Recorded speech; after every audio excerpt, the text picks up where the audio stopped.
शिवसेना आणि राष्ट्रवादी आमदार अपात्रता प्रकरण पुन्हा लांबणीवर. शिवसेनेची 21 ऑगस्टला सुप्रीम कोर्टात सुनावणी तर राष्ट्रवादीची सुनावणी 3 सप्टेंबरला होणार.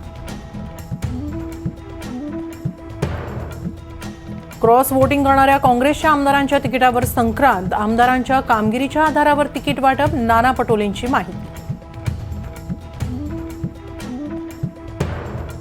उद्धव ठाकरे 3 दिवसांच्या दिल्ली दौऱ्यावर. रमेश चेन्नीथलांनी घेतली उद्धव ठाकरेंची भेट. उद्या ठाकरे राहुल गांधी आणि सोनिया गांधींचीही भेट घेणार. मनोज जरांगेंकडून विधानसभा निवडणूक लढवण्याचे संकेत. 14 ते 20 ऑगस्ट दरम्यान सर्व 288 मतदारसंघांचा आढावा घेणार. 29 ऑगस्टला घेणार अंतिम निर्णय.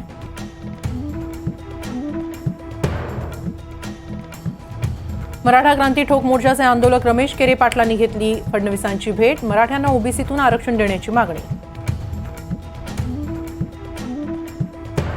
आमचे 15-20 आमदार आले तर मुख्यमंत्र्यांचा गणपती करून समुद्रात विसर्जन करू. शेतकऱ्यांच्या मुद्द्यावरून बच्चू कडूंचा सरकारला इशारा.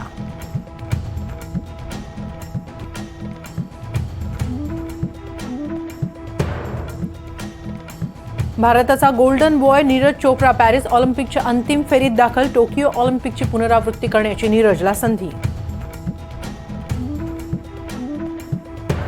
भारताची कुस्तीपटू विनेश फोगाट उपांत्य फेरीत. युक्रेनच्या कुस्तीपटूवर विनेशची मात. सेमीफायनलमध्ये क्युबाच्या कुस्तीपटूशी रंगणार सामना.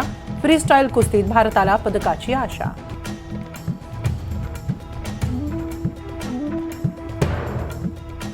चोवीस तास उलटले तरीही शेख हसीना यांचा मुक्काम भारतातच. सरकारनं सुरक्षित स्थळी ठेवलं. अजित डोवाल यांच्यासोबतही झाली बैठक.